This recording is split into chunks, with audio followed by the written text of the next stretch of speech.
Hey everyone, welcome back to episode 2 of the TechPulse MSP Insights podcast. My name's Tyler Miller, and I'll be the host for today. This episode, we're going to be diving into MSP service quality and help desk efficiency. Joining us is a seasoned expert in the field, Rob Hurd, aka Canadian Jesus. You're welcome. Rob's Rob's journey in IT began amid the buzz of the Y2K era, swiftly transitioning to the dynamic corridors of Toronto's financial district. From helming help desk operations to serving as a vice president, his career spans a remarkable breadth of experiences and scales. After founding his own MSP and later transitioning to help others thrive in this space, now as an executive coach with Pax8 Academy, Rob has become a pivotal figure in evolving the MSP landscape. His hands on approach and dedication to the success of his peers make him a truly valuable voice in our discussion today. So, Rob, it's great to have you. Thanks so much, Tyler. Happy to have you. Or, sorry, happy to be here. Awesome. Um, And with us on the other mic, we have Christopher Scaminacci, which a lot of you already know. He's also known as Siege the MSP Automator. As a vice president of engineering at TechPulse, he's been instrumental in elevating our technical ability and service delivery standards. His blog, mspautomator.com, also has set a new benchmark in IT automation and managed services, providing unbiased, sponsor-free insights and tools for the industry. His innovative approaches like the custom billing modules and integration tools for Halo PSA are not just enhancing our operations here at TechPulse, but also empowering MSPs across the globe. So welcome, Chris. Thanks. All right. Like I said, today's topic is really about help desk efficiency and quality assurance in the MSP space. Rob, since you're the resident expert here, I'll let you kind of start and just give us some background of your experience in the MSP industry and what you do right now as a coach with Pax8 Academy. Sure. Thanks, Tyler. As Tyler said, I've kind of been around the ones and zeros and bits and bytes for a while. I'll be coming up on close to 25 years. Most recently, started my journey here as an executive coach. Pax8 Academy. It's originating founder of Rex Frank, definitely a well-respected visionary in the MSP industry. Started C-level operations quite a few years back. C-level was acquired by Pax8 and rebranded as Pax8 Academy. And so, as coaches, what we do is we partner up with folks to really kind of deep dive into their operations. We have other types of coaching as well, but primarily driving into helping folks understand what a best practice should be and customizing it for their organization. Getting what a lot of partners are missing is those SOPs and workflows and trying to really standardize processes.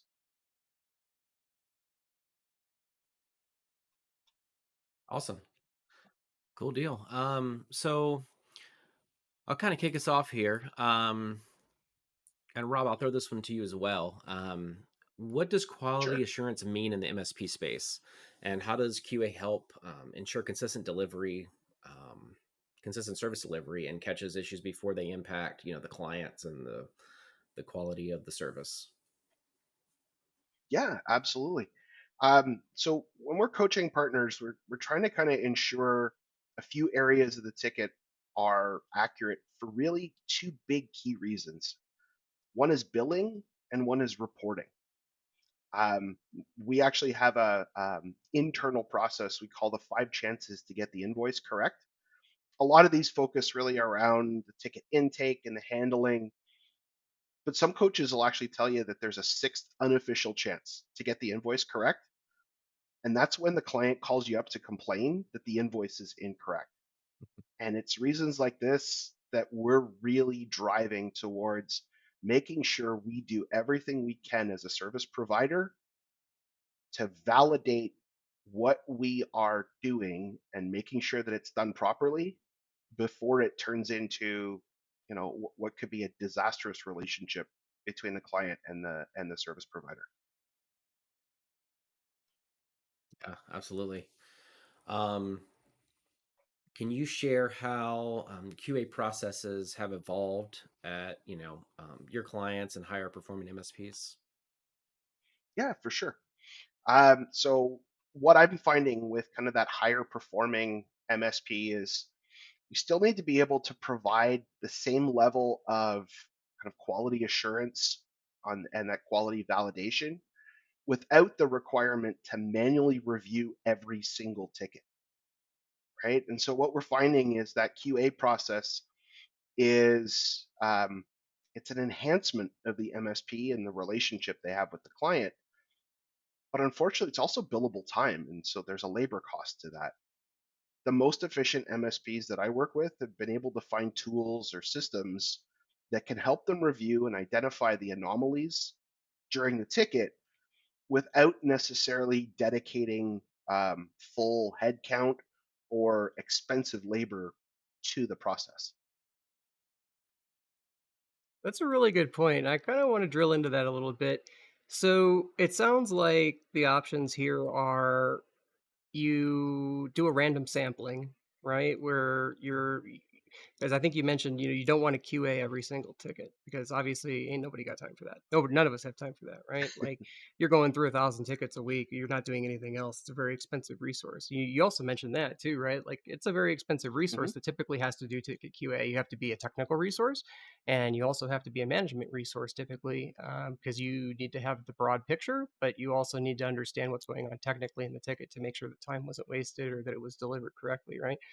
And so it sounds like that's option one, which is not ideal and probably why a lot of people in the industry kind of neglect QA, at least in Sure. my experience, what I've seen. But uh, at the other side of it, it's, the successful folks have built or found tools that do a lot of this automatically for them, maybe, or are good at sussing out the anomalies, right? Can you kind of drill into sussing Hmm. out the anomalies? Like,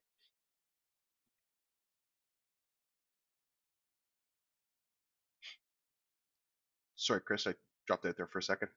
oh, I said, so we're talking about like drilling and like sussing out the anomalies from data. Like the Hmm. successful MSPs that you're talking about have found tools or built tools to suss out anomalies to kind of like drill down and say, okay, this is maybe outside of what our norm is, and then you're getting, even if you're only randomly sampling that subset of data, you have a higher chance of finding a service delivery error in data that's been identified as potentially erroneous or something's going on with service delivery versus just QAing every ticket or a random sampling of every ticket and trying to find the proverbial needle in a haystack, right? Because inevitably, whatever you're going to Yeah, random sample is not going to be the one that's going to be the thing that turns into a huge service delivery issue, right? I think that's what we found, at least exactly, at TechPulse. exactly. Yeah, yeah. No, you're 100% correct. Like you said, it's um, the 1 in 100, especially if you have a really quality technical resource team. That's the one that's going to be for your biggest client and your white glove VIP CEO, um, and that's going to get missed in that QA process. Okay. So for shops that may not be able to invest in what I would consider probably pretty expensive tooling and for a lot of that stuff, what are like some of the best recommendations you can make to maybe increase the odds of getting those random samplings successful? Or what are some big key indicators of this is about to go off the rails? I'm about to get an angry phone call. What are those kind of things that people should be looking out for? So, really, what we're looking for is um, trying to identify, and again, it's kind of a chicken and egg situation. If we're able to identify what our most frequent type of ticket is, right? So really digging into that data classification, that's going to be able to then lead us towards where are we spending a lot of our time and where the enhancements could come internally, right? So it's not necessarily just the client facing, it's how can we do that QA, getting the data, and as I mentioned earlier, getting the reporting back to be able to identify where can we improve our process. And really what I'm trying to coaching our partners is kind of that funnel, right? And so looking at that high quantity, high frequency tickets, making sure that we're doing those accurately, and then coming down to those one-off tickets that we may have received and maybe botched a little bit on the process side and the handling. Okay, so it sounds like upside down funnel is, the start, and the first slice of that funnel seems to be, what am I doing the most of? What am I spending the most time? What is the Hmm. most frequent kind of ticket I'm encountering? So that's the first slice of it. Then what's the next layer of filtering you said was, I'm sorry, I forgot. What was it that you said? That's okay. Well, we were talking about so there was frequency, and then there was I, I feel like I might have mentioned just about the amount of time, Mhm. right? And Yeah, so that those was it. tickets That was that it. It was time. take a long, yeah. uh, Okay. So um, just inherently, those tickets are going to cost us a lot. So even if it's an all-in client, we do everything for them. Um, those tickets definitely have an inherent cost. So this also allows us the opportunity to start drilling in and making sure that they're done properly the first time. Because if we continuously mess up on user onboarding and we're doing it a lot, that's quickly going to degrade that relationship. That's the number one way to lose a client. 100%, right? Is to screw up their onboarding and Yep. offboarding. It's the number one way to get somebody to walk out the door if you don't do that right. We've lived that, right? It is Yep. probably one of the toughest things to get flawless every time, but once you do, then you notice that the relationship is instantly less strained, right? Um, okay, so I mean, all right. So say you've implemented stuff like this, right? I'm Joe Hmm. MSP, and I've implemented my QA/QI processes. What do I measure? You know, w- the performance of those processes in service delivery. How do I make sure that my QA process is actually making an impact on my service delivery? Like I'm actually Hmm. doing something. I'm not just wasting time of a very expensive resource a few hours a week. Yeah, good question, Chris. I would I hate using analogies, but I feel like there's a good fit to this one, and it's almost the no news is good news, right? And so if folks like Tyler are not getting phone calls from clients that are upset, you're not getting blindsided in a QBR or a scheduled meeting, and you're seeing not only high CSAT scores, but a good percent of response rate, you know that what you're doing internally is definitely improving those processes and the deliverable, and your clients are happy with the service that you're delivering. That's great, and I think we didn't mention CSATs earlier, right? And I think CSATs would also be a really good indicator of things that I should or should not be QAing, right? If somebody leaves a positive CSAT on a ticket, that's probably not a high priority ticket that needs to go under QA review. But if they're leaving one that says, so and so technician kicked my dog, we should probably go review that ticket and see if they in fact did kick that person's dog, right? Like, Yeah, well, yeah, no, absolutely. So let's pivot over. Chris, you mentioned automation earlier, right? Which is kind of your forte. So I'll throw it over to you. And like, what role do you think automation plays in this, and what have you seen work and not work? I don't know what you're talking about. I've never automated anything in my life, man. I'm not that guy. No, yeah. So automation. Rob mentioned that there's tools and things that the successful MSPs kind of use to suss out that data. I've been on this journey for a while now. We've built some internal tooling that I can't really talk super in depth about. You'll learn about it probably by the end of this year. But I have always been a big advocate for QA being an automated process from start to finish anyway, because I feel like I came from an EMS background. Right? I was a paramedic on the ambulance. I actually also ran our QA program, if you can believe that. And I always thought it was very subjective. Besides the objective things in the run report that you could, criticize, it was also like a popularity contest in a lot of ways, right? Like if there's somebody that performs less, they're probably going to be dinged harder on something that's a QA review than anybody else, right? So to take that subjectivity away from it, I've always been an advocate for automating these processes as much as possible. A couple of years ago, I posted. a solution on the MSP Automator blog that was to kind of do automated QA QI of phone recordings, right? With like diarization, sentiment analysis, tonality, keyword banks, stuff like that. Um, that seemed like the first logical step for me because the only thing worse than doing ticket review is doing recording review, right? Because you have to listen to somebody awkwardly go back and forth for like 7 to 10 minutes. Inevitably, you're going to pick the 60-minute call and you're going to have to sit there and listen to somebody snoring. It no, no. So that was something that I started early on, and now we're doing a lot, obviously, with language models and stuff. There's a lot you can bring into this process to make it even better and help.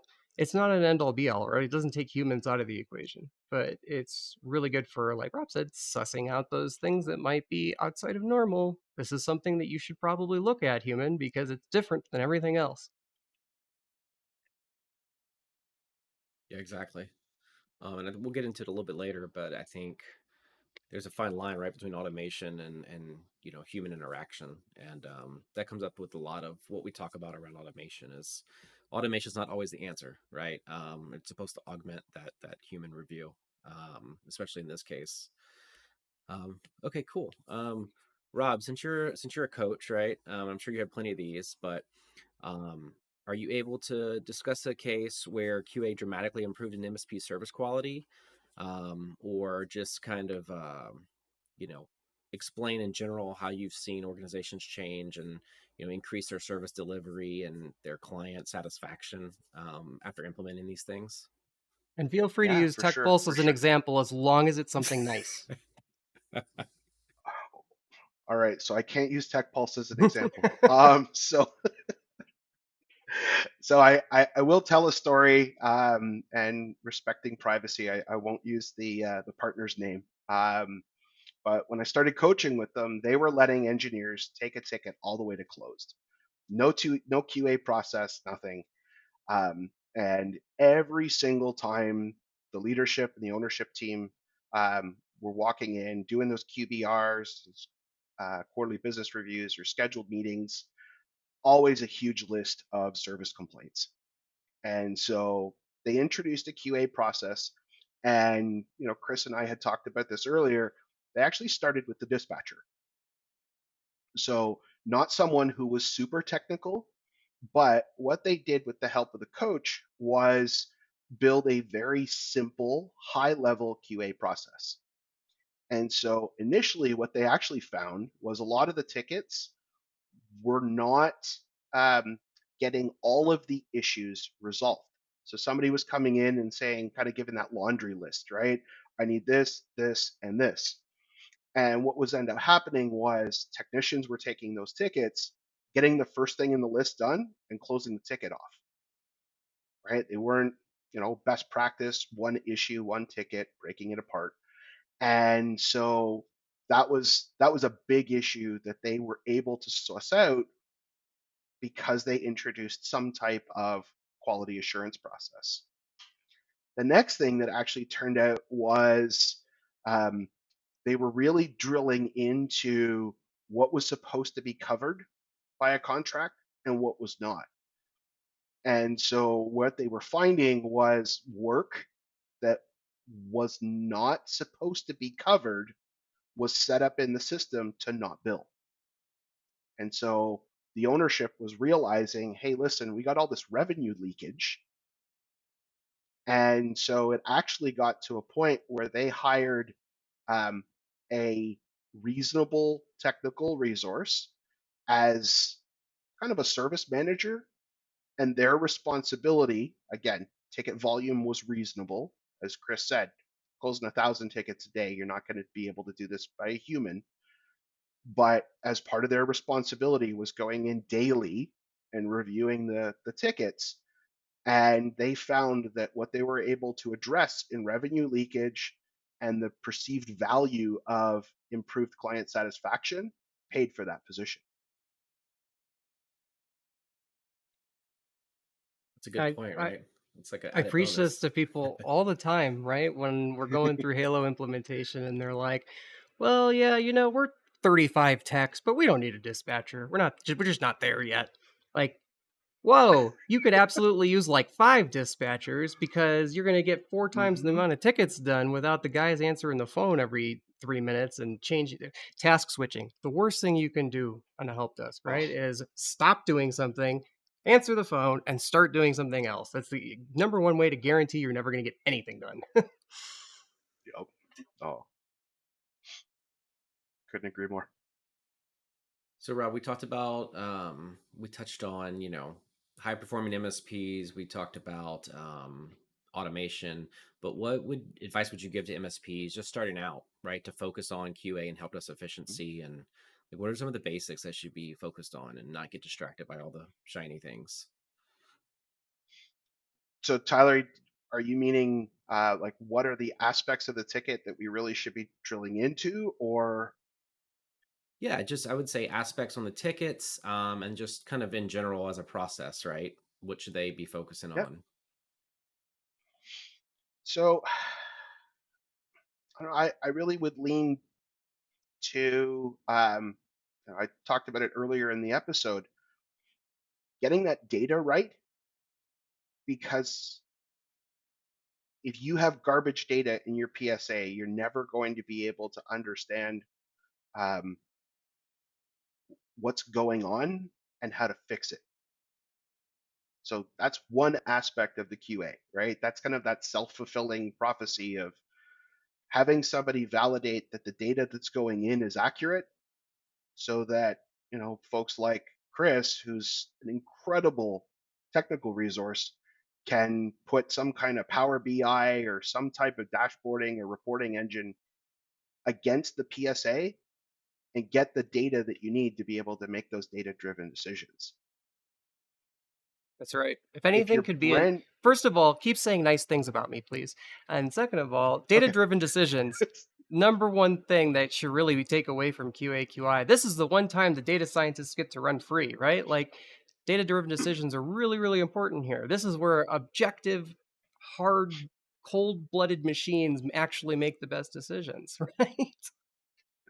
you're right. You're right, Chris. I mean, I'll do what I can to keep giving you props by the end of the podcast, but guys, really, I mean, for everybody who's going to listen to this now and in the future, um, the idea of running your MSP on data is an incredible concept.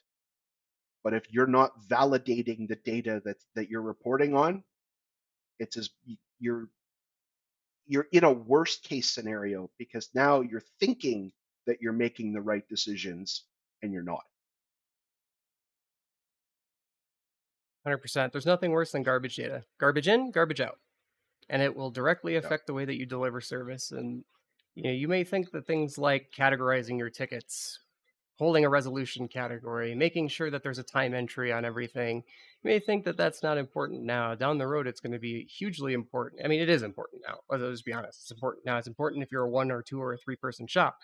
But as you scale, it becomes the most important thing, right? I can't tell you how many MSPs have come across Halo implementation that everything's been running great for them in ConnectWise for the last 15 years, but they've actually just been collecting junk data that whole time, and they don't have any actually actionable insights. They've never ran a report. They don't really even know what an effective rate is, or how many tickets per month they're averaging, right? They just know tickets go in, tickets come out. If I get too many tickets, I add engineers. you know um, Yeah. it only works to a certain point. Eventually you hit critical mass, you just can't do that anymore. Tyler, you were asking about kind of where to start, right? I'm a 5 person MSP. Um, I'm an owner and 3 techs and maybe a salesperson. Um, I have seen one way is peer review, right? And so, yes, again, it's an understanding, it's a high cost technical resource, but the opportunity that you have, and I'm going to kind of pivot this one more to the sales view of this, right? We know how expensive it is to acquire a brand new client, right? Between marketing and everything that you need to do. If your clients are happy, then that's going to lead to client retention and actually even more important, client referrals, right? So yes, it's an expense to take an engineer or take a higher cost resource or any resource and go through a QA process, but understand the outcome of that spend, right? That ROI of happy clients that stick around, that value you as a partner, and that are happy to refer you to um, to other companies. Yeah, that's really good.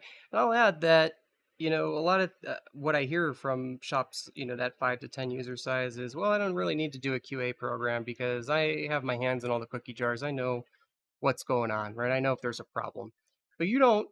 What you hear is the absolute worst problems that filter their way up to you. You're not hearing everything else that's the mild to moderate things that stack up, and it eventually becomes a last straw that broke the camel's back situation. Um, you need to have insight into what's going on, right? It's really really important. Yeah, no, Chris, you're 100% correct. I mean, we're a service, and and um, the partners and the clients that are using us more often, and we have engineers that are sandbagging tickets. A response goes back to a client that says, "Yeah, fixed it, done." Right, and so those little things start adding up, and they're going to bubble up internally at the client, and then it's going to be someone in a leadership position in an MSP is getting a phone call, or even worse, that's what's going to drive them to start answering those phone calls from your competitors that are calling in and saying, "Hey, just as a note, we QA our tickets, and if we're not happy with it, we're going to rework it internally." And that could be that um, you know error in judgment that's going to start driving questions between you and your clients. You never know. Yeah, you never know when it's going to be that one very just seemingly nothing situation that's going to make them question everything, right? And Yeah. you don't need that, right? So I do have one more question about this, which I feel like we're dragging on this particular topic, but this might be an important one that only Rob can answer. Is that if you're doing this QA time, you're using this resource internally, where should be logging that time in your PSA? Should that be against the client you're performing the QA against, or should that be against your internal client? Where should you be accounting for this cost? Is that a cost of delivering service to the individual clients, or is that a cost of delivering service overall? It's a really good question, Chris. And our highest maturity level in an approach would actually tell you that that should be against the individual client in the case that um, they are an all you can eat, right? I wouldn't charge somebody to do ticket QA if I was a time and materials client. Right. And the reason for that is I want to invest the time to improve the service that I deliver in a goal that over time that investment is going to give me better service and my QA is going to be quicker and easier and less costly. Exactly what I wanted to hear. I'm glad I asked. Okay. So the answer is if you're a break fix shop or you're not on an all you can eat agreement with a client, you should be logging that time against yourself because it's a cost of improving your own service delivery. But if you're on an all you can eat Mhm. agreement with a client, you should make sure that that time's allocated to that client that you're spending on that client for QA because it does give you a more holistic view of what your cost of delivering service to that client is, right? Great synopsis. Before we move on, I want to briefly, we touched on it a little bit, but client feedback in the QA process, right? We talked about internal metrics and data driven decisions and things like that. I know we talked about CSAT, right? But what are some other ways, Rob, that you think MSPs can collect that client feedback, right, and stay on the same page as them and not be in for any surprises?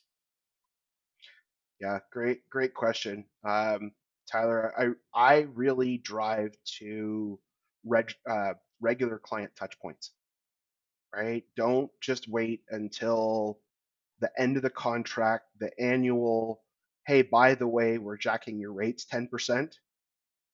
Because if that's the only time that you're talking to your clients, then they're seeing themselves as a transaction to you, right? So, depending on the size of the client, the maturity of the client, and the profitability, you can come up with a reasonable spend or reasonable expectation of how much time you should spend over the life of that contract, meeting with them, getting in front of them, and understanding um, you know, what concerns they might have about your service delivery. The other area that I like to coach around is during the onboarding. If you have someone in a position like a service manager, making sure that the customer is aware that if they're not happy with the way that a ticket is being run, that they have somebody else that they can go to inside the organization, whether that's a service manager, an account manager, or potentially, I mean, if the organization's small enough, maybe that's the president or the CEO or the owner, right? But giving them a almost a documented route of escalation when they're not happy. For sure, this is Tech something we Tribe do. has We templates for all of that, by the yeah. way. Yeah, Tech Tribe's a great resource. We actually utilize one of those, right? It's the client onboarding, kind of package, right? And it's just again, it's a document. You can say, hey, here's what we do. Here's how to contact us if something goes wrong. Here's your escalation path, right? Give them the out to say, hey, I can call or email this person when things are not going right, versus just waiting for something to happen. So Yeah. That's right. Tyler may hate getting phone calls, on his cell phone from clients, but he'd very much rather get those phone calls than get the contract termination emails. So, Yeah. absolutely. All right, awesome. So we'll move on. Let's move on and talk a little bit about tools and techniques, right, for effective QA, and kind of dive into a little bit more of that. Chris, I'll start with you. Just in general, right? Which tools have you found most effective for QA? In the day-to-day MSP arena, and it can be anything from automation and specialty tools and things you've done, but also just base level, PSA, things like that. yeah, I think that a PSA is obviously the base component that you have to have in place, or a strong ticketing system with a strong API. You don't have to necessarily be using a PSA, but a PSA makes everything a lot easier in that regard. Um, it really and it also depends on what mode of QA you're doing. I'm a big believer in QA/QI for phone recordings is really important. It's the most neglected, I think, because it's the most time consuming. So for phone recording QA/QI, I'm quite partial to the Azure Cognitive Services. So there's things like Whisper, which are available through OpenAI, but Whisper does just transcription of audio to text, and that doesn't give you like diarization. Diarization is really important to know who is speaking, right? This is the technician speaking, this versus this is the user speaking. You don't get that with anything that doesn't do diarization. Then you're looking at things like sentiment analysis. Tonality is really important. Like it, the sentiment can be okay, but if the tonality is sarcastic or rude, then there might be something going on, right? And then under that, you're actually looking at the actual word banks of these are the things they're saying. These might be words that we would find alarming that we want to report on. So for things that are like audio related, I'm big on Azure Cognitive Services. Obviously, that's something that I've published on MSP Automator before. A completely automated end-to-end solution to do sentiment, tonality, diarization, all of that stuff on your phone recordings in real time as they spit out from whatever your PBX is. As long as you can get recordings out of your PBX programmatically, you can use that mechanism. And then for things that are like text-based, right? Your interactions between your clients and you in your ticketing system. This is where it becomes really important. I know a lot of people really like to do the email back and forth thing with their technicians and stuff. Surprisingly, there's a lot of MSPs that work that way, that'll work out of like a shared mailbox, even though they have a ticketing system, right? They're going to do email back and forth between the texts. That's the worst thing you can do, A, for your service delivery, because if that text's out, that person's not getting an answer. But B, because you're not capturing all of those interactions between the user and the client. Right? It's super important not to be Big Brother or to spy on anybody, but to make sure that service delivery is okay and to make sure that somebody can pick up that ticket in a bad situation, right? So um, when you're talking about those text-based interactions, that's where you can do a lot of like language model things. Like I said, we'll have something in this niche coming later this year from TechPulse Cloud Concepts, but the there's also like a lot of tools out on the market. Rob might even know more about this than me.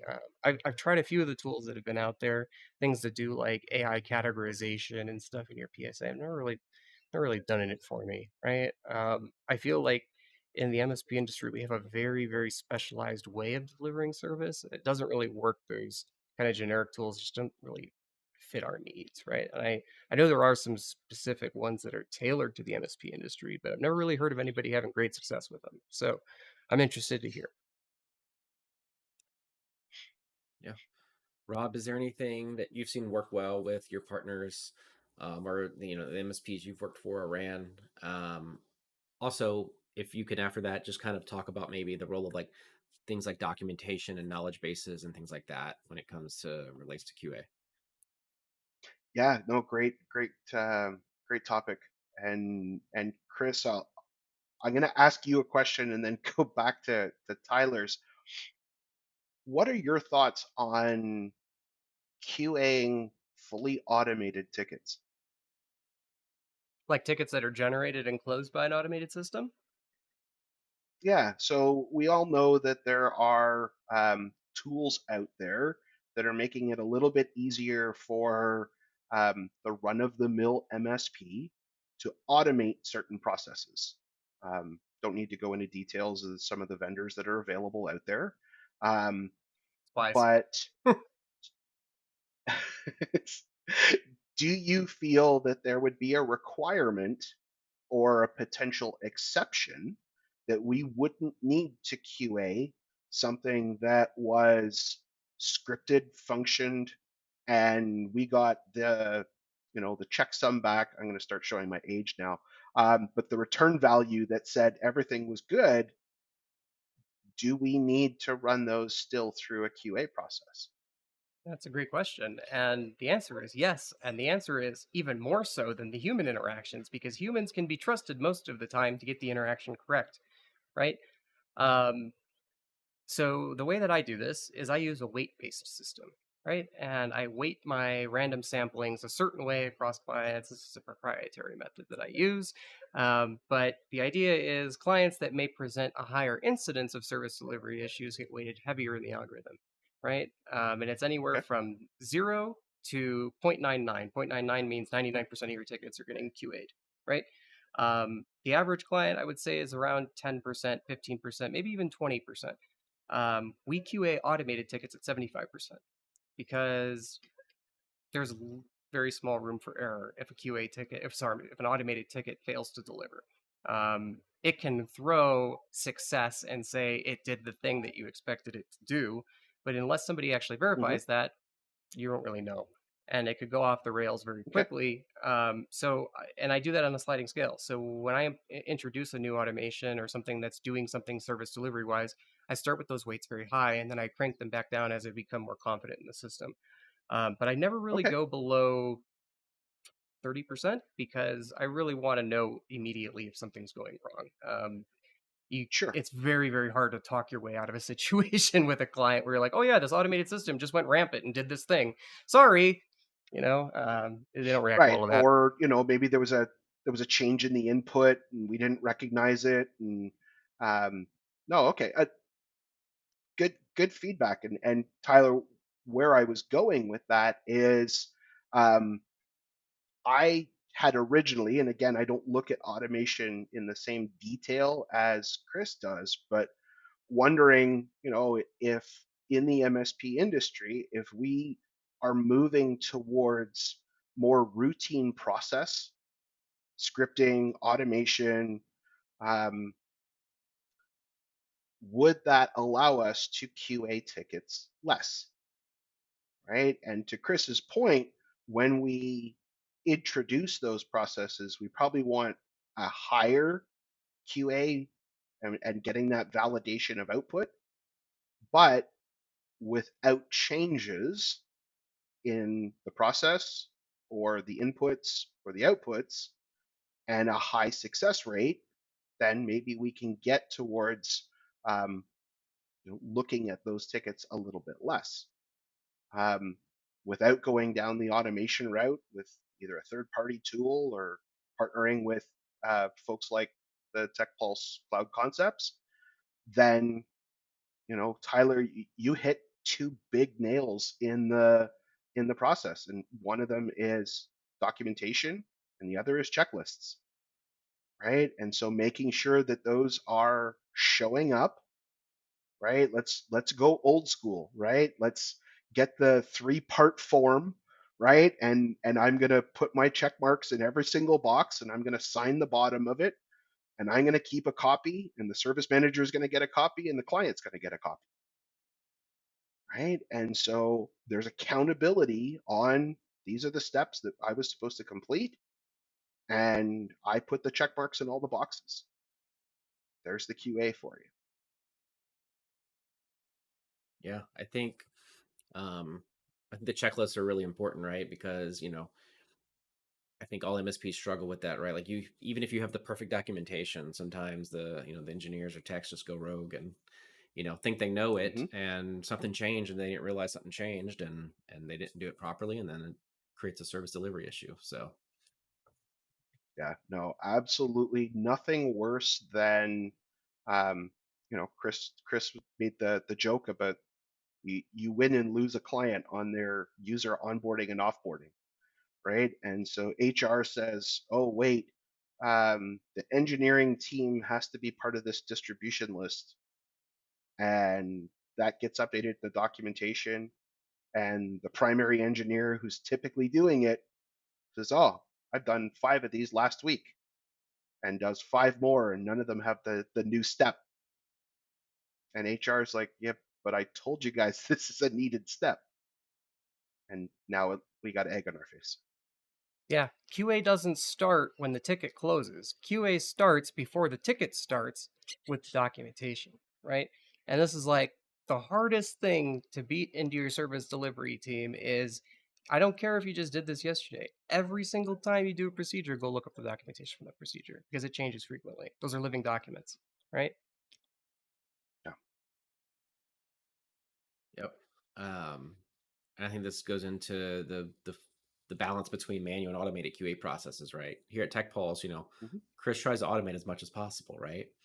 It makes our team's lives easier, and it makes our management's sleep better at night, right? Because some things are being done the way we want them to be, and it doesn't leave room for human error. But sometimes you can only automate so much, right? And other times there's documentation for the engineers to follow. So got to make sure that that's being followed and QA'd for sure. And Hmm. this is something that I've come a long way on maturity wise too, right? Because I used to be of the opinion you should automate everything. You could automate everything, you should do it. Um, I'm no longer of that opinion. I think that just because you can doesn't mean you should in a lot of cases. And boy, that was some personal growth, but I'm there.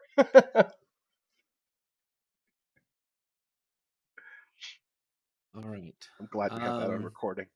Um, we'll just cut that clip and save it when we need I can see the headlines now. MSP Automator says automation is for fools. Yeah, right.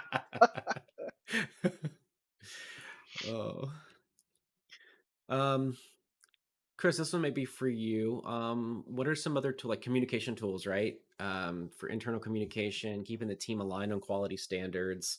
Um, I think I think internal communication inside the organization has a lot to do with how service delivery is handled, right? And ties into QA. So Yeah, and I don't even know if it's a tooling question so much as like a management strategy session, right? Like I get to ask this a lot too, is like how do I, communicate these changes, or how do my agents communicate to me? And really it's just about like, okay, it's gonna sound corny, open door policy, but like I take that one step further where like if you have negative feedback, I want to hear that first. I don't care if it's going to hurt my feelings. If it's going to hurt my feelings, great, but it's going to prompt me to go fix what the problem is, right? And I hope if the Tech Pulse engineers are actually watching this, that they can, attest to that's what my style is like I want to hear the good, the bad, and the ugly. And I keep a door open for those guys to be as candid as they need to be because, sometimes they're a little bit too candid, but um, it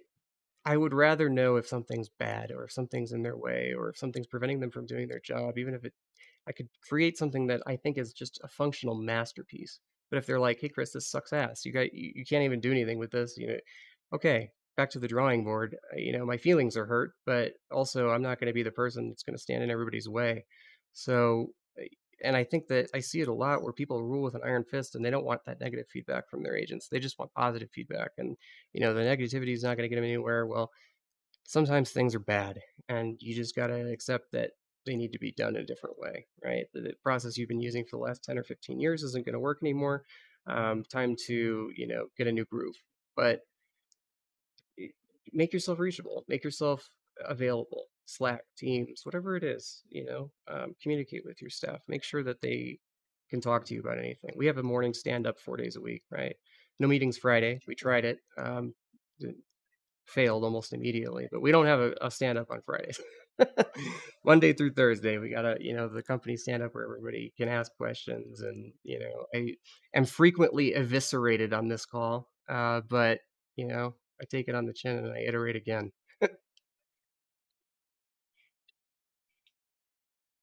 Hey, Chris, we were talking about communication. Um, Thoughts on when something is found in QA? Um, does the person who found it fix it, or do we push it back to the person who made the problem? It depends. It depends on what the issue is, I think. In our Okay. case, if what I like to do is I look when I find something in QA. If it's something that I can trace back to a systemic or an operational issue, then it's my fault. It's not the engineer's fault.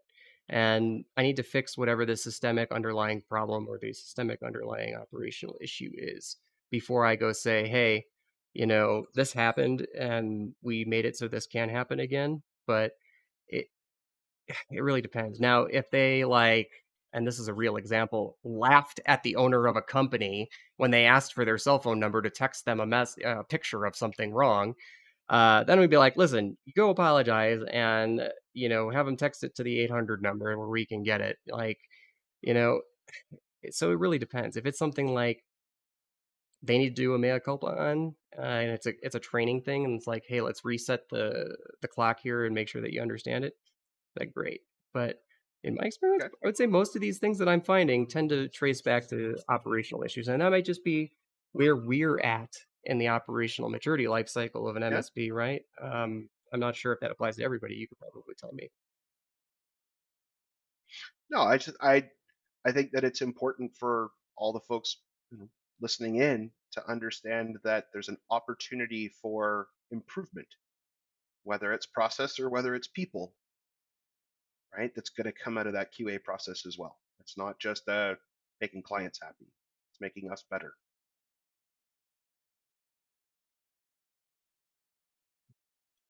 All right, I have one more question on this for Rob. Um, Rob, what are some common pitfalls in, whether it's, documentation or handling the QA process or root cause analysis, whatever. What are some gotchas maybe or, pitfalls that you've seen? So I would say the first one is killing yourself trying to QA, right? Is just burying a single employee in hundreds of tickets who have really they haven't been trained or they don't have the right skill set to do it properly, and ever so quickly they just get burnt out, right? It's I can't keep on top of all these tickets that just keep coming in, can't close them in time, and potentially now you got a open seat because somebody's just died. I would say the other pitfall is that analysis paralysis, right? Where I'm going to spend 15 minutes reviewing every single ticket, and I'm going to go back to an engineer because they used a comma and they were supposed to use a semicolon. Like, Bastards. we don't. I know that's horrible. Um, let's be realistic about what we're looking for, and does it really make a difference in the service that we're delivering and the relationship with the client, right? Or is this just maybe something that we can collect up and talk to somebody during a one-on-one that says, "Hey, listen, um, you might want to watch your grammar or something in a ticket." So taking it too far, I guess, would be the easiest summary of ticket QA in a human nature. Yeah, I'll add on to that. One important thing I think that is summarizing what you're saying is that QA should never be a punitive process, right? It should be a growth process Hmm. for the MSP, and it should be about operational service delivery. It shouldn't be like, here, I've got 10 tickets to gotcha on, right? Yeah. And you're gonna go dunk on your engineers because you're gonna get away with that exactly 3 times before they quit. Um, it shouldn't be a punitive thing. And if you're approaching QA QI from a punitive mindset, you're gonna not get the results you're after, right? You're gonna get everybody too afraid to tell you when there's a problem versus like being on your team to solve the problem.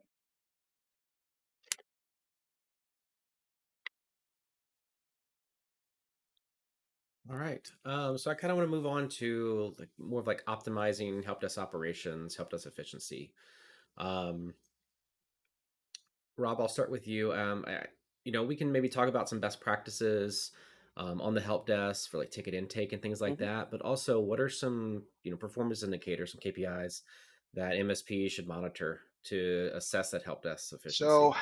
definitely, you need to measure your what I call ticket kill rate, right? So that's your number of tickets in versus number of tickets completed.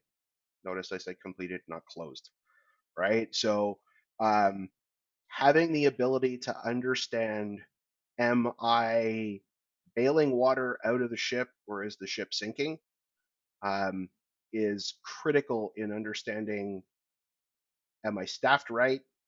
Are my engineers working as efficient as they can be? Do I need tools or process or automation to help me work things quicker? But that I think is core KPI. Um, definitely taking a look at your SLA metrics, right? And being able to understand, am I working at or within what my worst case scenario is? And I'll sideline very quickly to say that SLA metrics really should be not what I want to, but what is my worst case. In the worst day with half my engineers called out, those are the numbers that I can still reach. So if you start breaching your SLA numbers, then that is really that warning sign, that red light flashing that says, hey, we got problems. Um, other factors such as engineer utilization, um, there's some discussion around that, but really, how much time are your folks spending working on tickets, working on training? Are you getting an 8-hour day out of an 8-hour shift?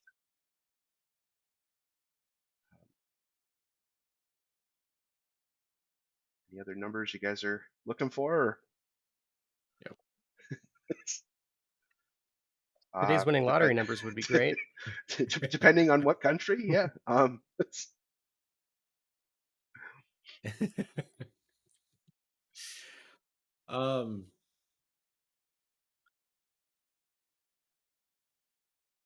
Chris, I'm gonna throw it to you. what automation strategies have you implemented to optimize our help desk at TechPulse? And then I think you should also, aside from automation, talk about a little bit of how like service coordinators have kind of changed the game for us when it comes to help desks and service delivery.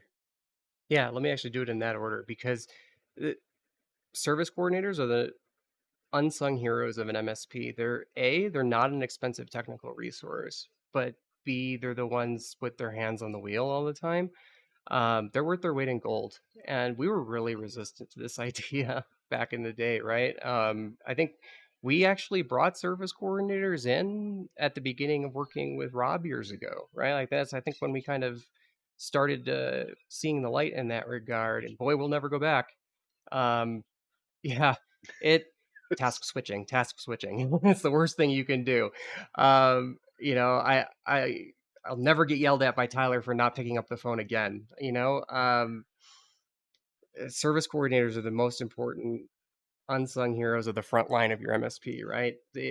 You have to have somebody answering the phone, taking tickets, and I think our biggest fear when we implemented this was like, oh no, clients are used to calling and just talking to an engineer. They're never going to get used to just, leaving a message with somebody and getting a call back in a little bit.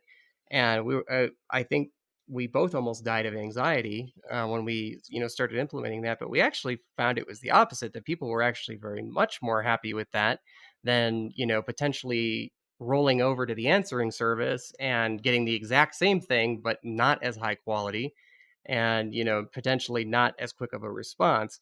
um, but also it's a discipline thing on the other side of it too, right? Like you're taking that extreme weight and burden off of the front desk engineers to answer the phone, but that means that when they do get assigned a call for a callback, that they do need to be more they need to be quick about it to get back to that person, at least make touch base, right?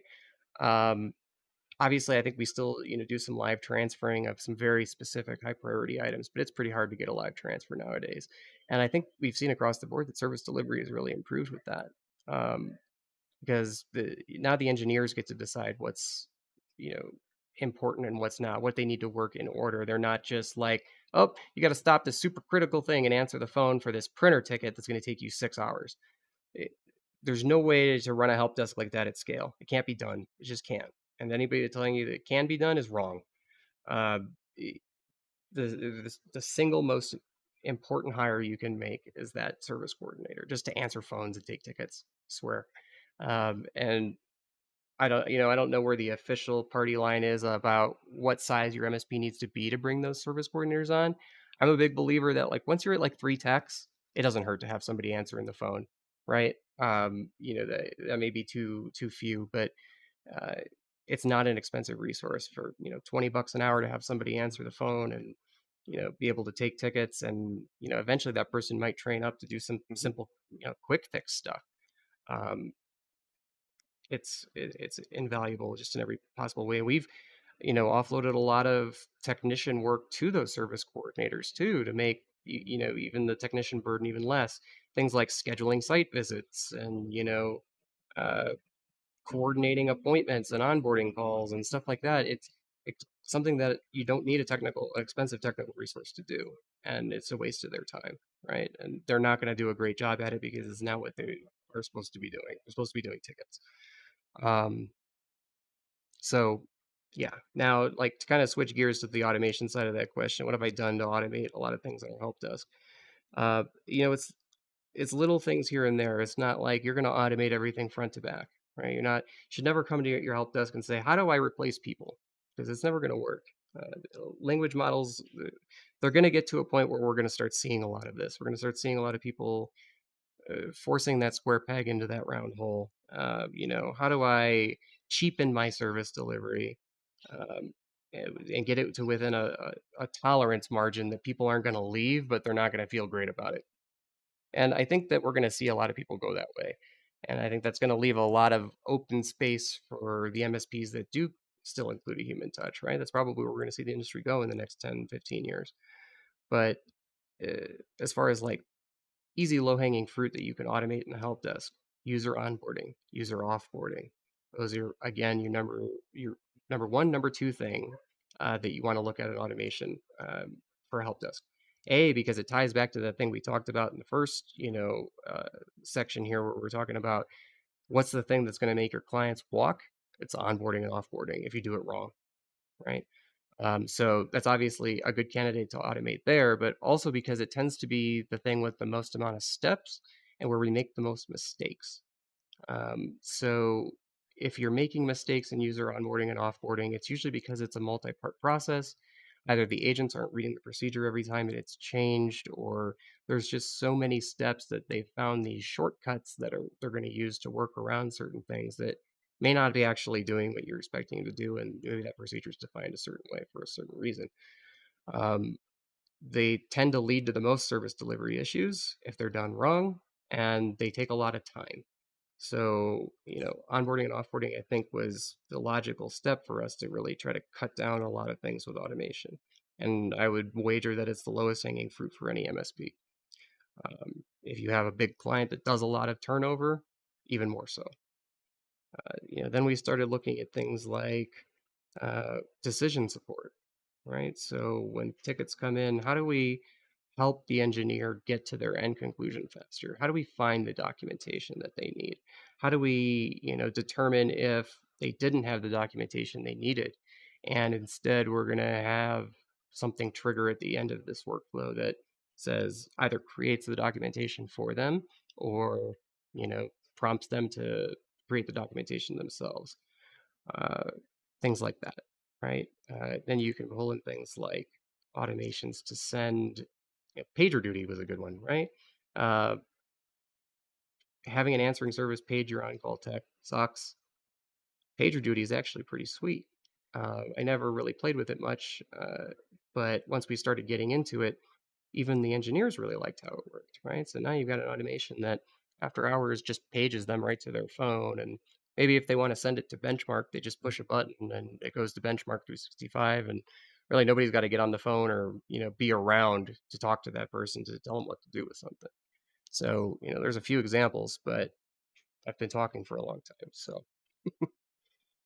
Well, I think there's a few like with the PagerDuty thing, right? There were some perks that didn't have anything to do with this, right? Like before, if they wanted to switch on calls or they were going to be out and you know, they're always kind of swapping with each other.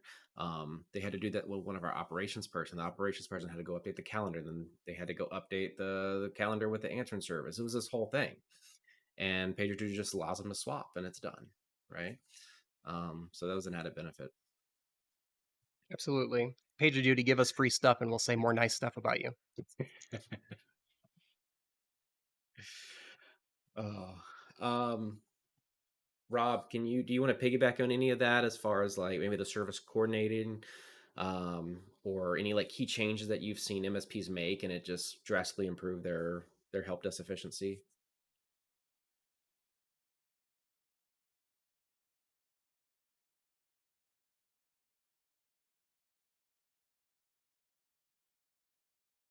Uh, I mean, definitely to piggyback on, I think what's been very well presented is the fact that service coordinators, Chris, you're right. Basically, kind of that 3 to 4 technical resources engineers.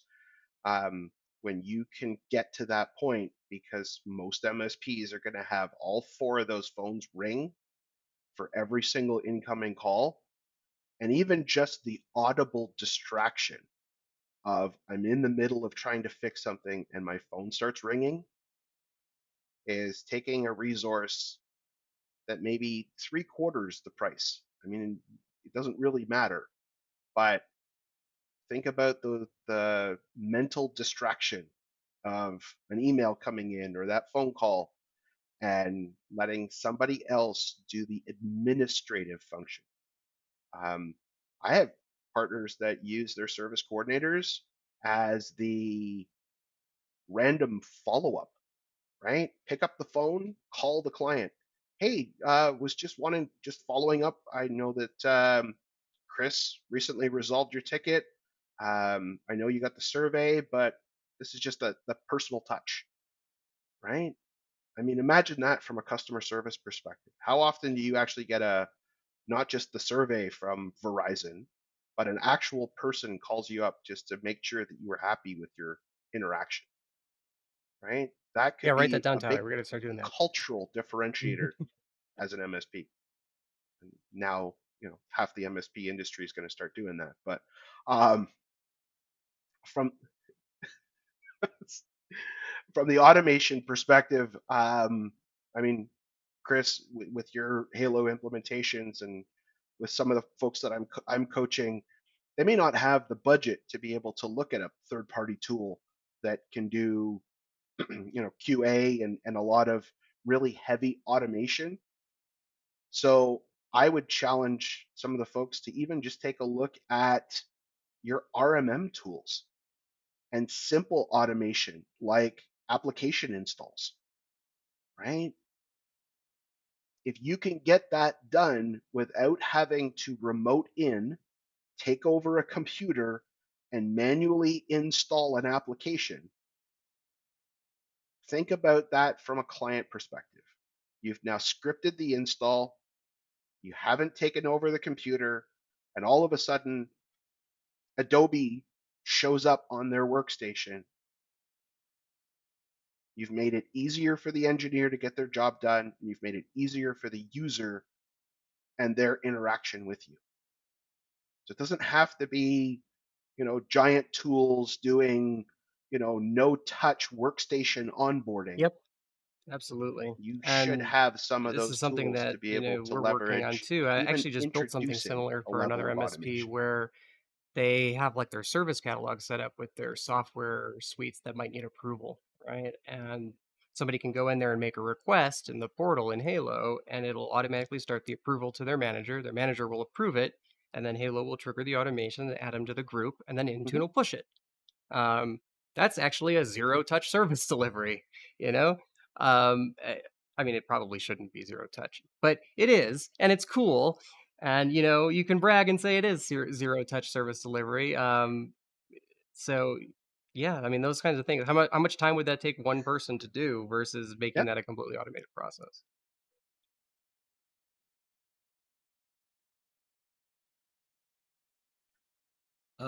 Okay, so I want to talk a little bit about remote work, Yep. right?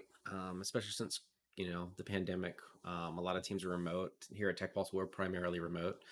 Um, I You think don't this is say. something both of you can answer. Yeah, yeah. Chris, you're not here, Chris.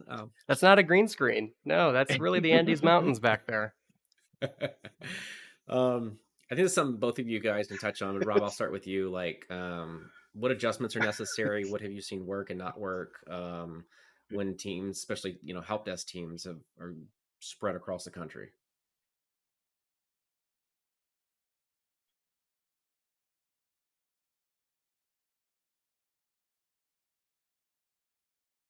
Yeah. Um, One of the things that I would say is definitely accountability for the engineer.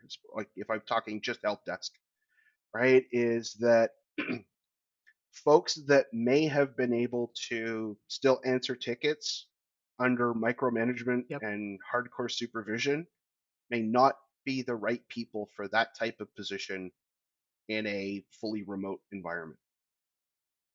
Um, I think that most successful MSP partners that I'm either coaching or have worked with or have talked to have actually seen a bit of a change in their workforce because not everybody can be the same employee that they were in the office when they're working from home.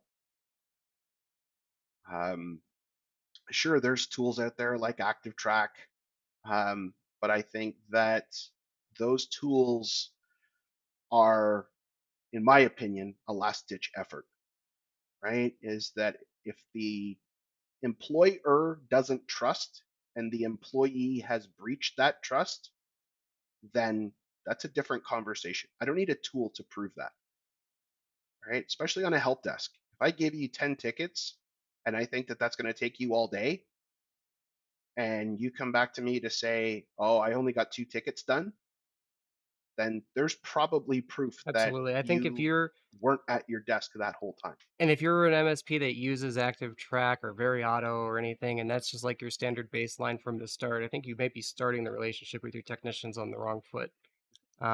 because this is something I think we've felt our way through at TechPulse too, right? Since COVID is like, there's been, we're an MSP with a very low turnover comparatively, I think, to the industry. And, there was a little bit where we had to kind of juggle the roster a bit to, get people in the chairs that were okay working remote. Like I work way better remote, because Tyler used to come knock on the glass to my office and it was really obnoxious. And so I work way better remote, but not everybody could do that. Everybody, some people are just it's too distractible, and some people then are just not into it.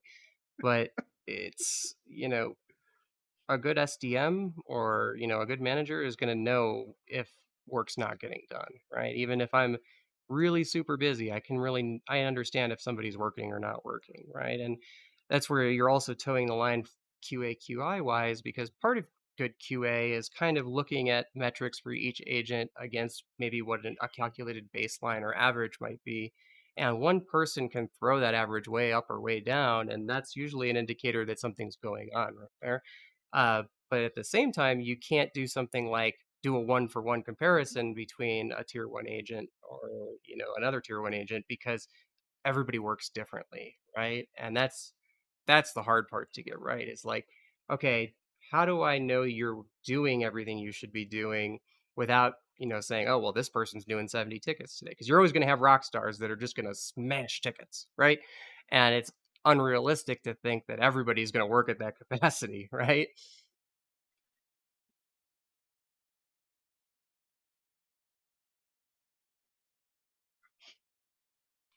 Yep. Um, what I think this kind of falls into the remote thing, but can just be in a normal office environment too, right? Because if you have a busy help desk setting, and what strategies can be used to kind of foster a team-oriented environment, right? Sometimes the help desk gets, pretty stressed, high stress environment. Sometimes, it could be a boring environment. What are some things that you've seen other MSPs use, Rob, to kind of keep the spirits high? Yeah, no, absolutely. So I'll talk on the personality side and then more on the performance side. So personality side, I'm a big supporter of collaboration, but collaboration before it gets to the point of distraction, right? So Chris and I have talked off and on about service coordinators and preventing that phone from ringing. Well, there's nothing worse than replacing that phone and email notification Yeah, I have by the PTSD from the constant Slack thing. ding of Yeah, a Slack 100%. channel Hmm. or a Teams channel. Yeah. So I don't mind the concept of having some type of interaction, right? Think of it like the bullpen, right? When we were back in the office, I could swing around in my chair and say, hey, I got this weird problem. Has anybody seen it? Right? Because again, what that's giving me is the opportunity to raise my hand and say, hey, I need help. If somebody's available, they can step in. And now I'm learning, right? I'm not a big supporter of this is my box.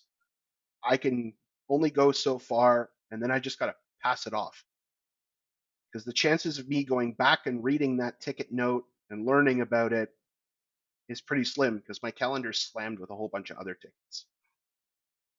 So that's where I'm kind of leaning it on the personality side. On the performance side, I've seen a lot of really great success with systems like Bonusly and Crewwho that are kind of gamifying or giving the ability to, hey, Chris, I really appreciate the way that you helped me with this.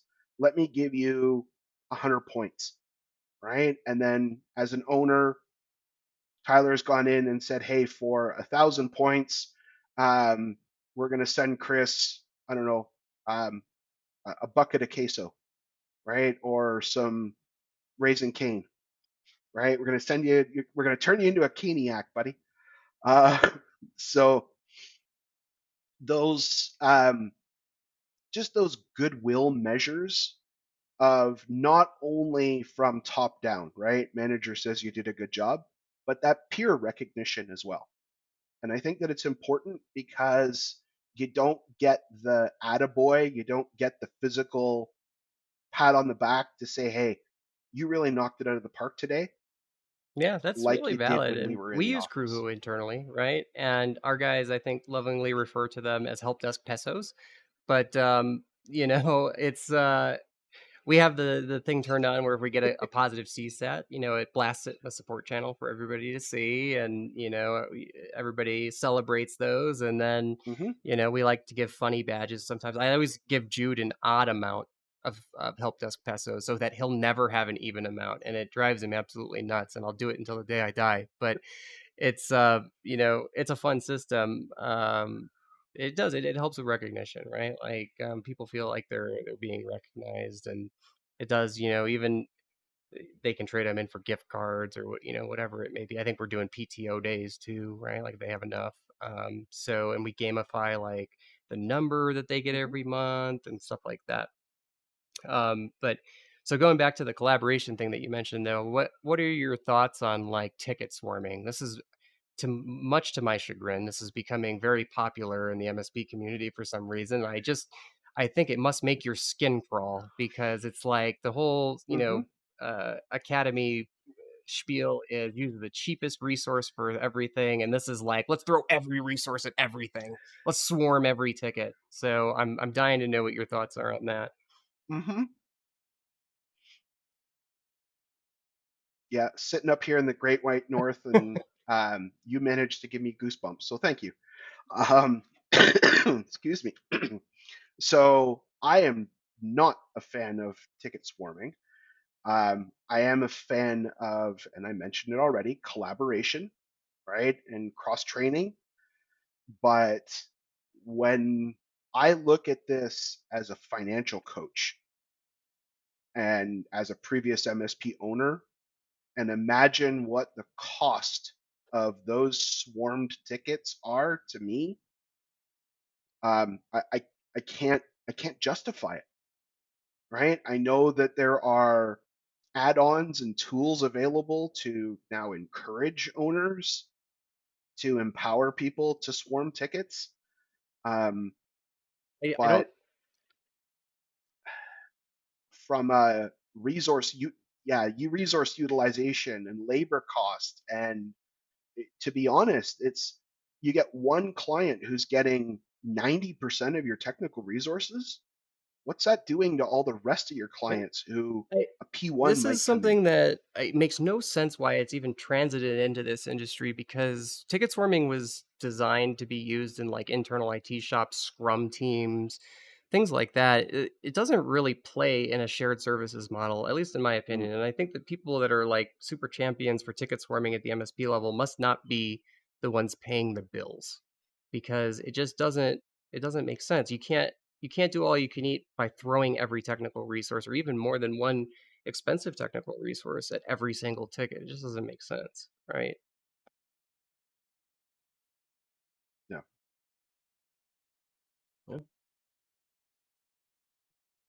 Tyler, I'd be curious as a an owner, what's your thought on That's terrible. I don't even want to talk swarming about it. It's so tickets, terrible. throwing everybody at them? I'm not paying for that No, shit. Okay. right? Yeah. No, I mean, I think we worked so hard, alongside Rob to, over the years to get our engineer utilization, where it needs to be, and finding everybody's groove, right? And I think just I don't know. I just think it's a terrible idea. I don't think it would be productive at all to just throw all your engineers on every ticket that comes through. I don't even can't even imagine in my head how it would work. So Yeah. I mean, we spent like 5 years at TechPulse just trying to get everybody to stop pinging us on Slack for escalations. So, the idea of having everybody jump into a group chat for every printer ticket gives me actual anxiety. Yeah, I don't think it works. all right, cool. We're gonna wrap up here. Before we close, I guess, do each of you want to spend like a minute just kind of sharing your top takeaways and kind of share that with the audience? Rob, go ahead. You can start. Sure. All right. Thanks, Tyler. So I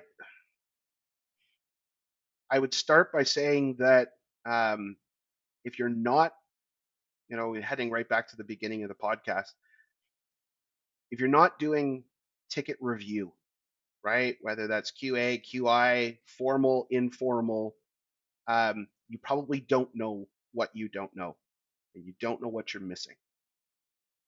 So start small, but start and get the opportunity to start drilling into your data, validating it, getting a better position, and really kind of stepping up in the maturity level of your MSP. Yeah, and I'll echo that sentiment. I think my takeaways here are, if you're not doing QA QI, you have to crawl before you can walk, right? Don't jump into an expensive tool and try to change things overnight, right? Start small, do your random samplings, know what you're looking for, right? And try to get out of the mindset that I know if service delivery is bad because I'm going to hear about it, because you're not. You're not going to hear about it. You know how much stuff we don't tell Tyler because we don't want the anxiety of him knowing? Like, sometimes there's just no reason for him to know because he's just going to have anxiety about it, and like it's already been dealt with, right? But it, cases like that, abound. And so when you know what you're looking at, start small. Start with, what is the most, this is the most amount of this thing that I do. Maybe it's, printer tickets because you hate yourself. Let's start with my printer tickets, and let's start, a random sampling of those. And maybe let's start with clients that have been involved in service delivery issues in the past. Can never be too careful, right? And don't try to make it an automated no touch process, because you're just going to maybe reinforce the bad data, right? And data comes into that too, is like garbage in, garbage out. So maybe you can't even start a QA QI process until you're collecting the correct kind of data in your PSA, right? Like you're categorizing your tickets, you're making sure there's closure nodes, you're making sure time entries are valid, right? I've seen a lot of people that have tried to start QI programs, but they don't have solid time tracking. And that's a really critical component. Even if you're just like trying to QA QI the interactions themselves, knowing how long individual actions take is half the battle, right? And that's where you start trying to suss out the data of, is what I'm doing good or bad? Am I meeting these targets? Am I exceeding these targets? I think the other takeaway that I got was that your SLAs or your SLOs or your OLAs, as Halo calls them, I don't know why, uh, those shouldn't be your targets. You shouldn't be trying to hit those. You should be trying to beat those, right? Those are your worst case scenarios. So that was another thing that I took away, that really is an interesting perspective, and I think that's very valid. Support coordinators are very important to the entire process because they, may even satisfy that response requirement sometimes. But front to back, it's a people driven process, and it needs to be people driven, at least in a significant chunk, right? Awesome. Um, Rob, I want to thank you for joining us today. TechPulse has been working with Pax8 Academy and Rob for quite some time now. I'm not going to get into why we call him Canadian Jesus, but just know he's earned it. Uh, You're welcome uh, again. Rob, do you want to just spend 30 seconds to kind of tell everyone what Pax8 Academy does and what you guys have to offer?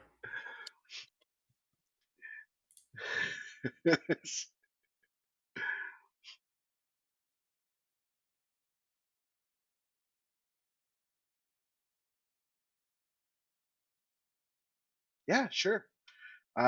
So Pax8 Academy is really, yes, we're part of Pax8, but our focus is really partner enablement.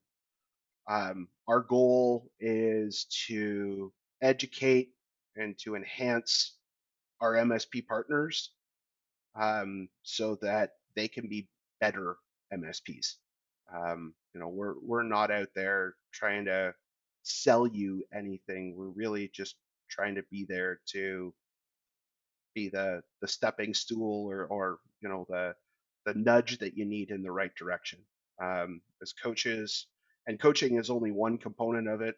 Our Pax8 Academy has a variety of educational platforms. We have instructor-led courses. We have peer groups. Um, we have on-demand content that, as long as you're a Pax8 partner or signed up, you have unlimited access to free content. It's all about education and empowerment. Um, so coaching, we have our operations coaching, we have sales coaching, we have financial coaching and disc coaching. So disc being that personality. Um, so lots of areas of an MSP. Almost every single one of us are previous MSP owners. Um, and so we've kind of sat in a lot of chairs, held a lot of positions, and coming in with a lot of really great industry experience. And um, absolutely love all of my partners. Love the opportunity Awesome. that Tyler and Yeah, Chris have I'll say that extended me here to working with come Rob, in and the one, basically the talk one-on-one to all of coaching you. that Pax8 And Academy offers, it's love been the invaluable to relationship that us. TechPulse and You Pax8 don't know what you Academy don't had. know, right? And Thank you so all. it was a game changer for us operationally. Um, but if you're not there yet, like Rob said, they have a bunch of on-demand content and smaller, things that you can take advantage of. So definitely check it out. Awesome. Thanks, Rob. We promise we will not go as long as we have before our next episode. So apologies. But yeah, I hope everyone enjoyed it.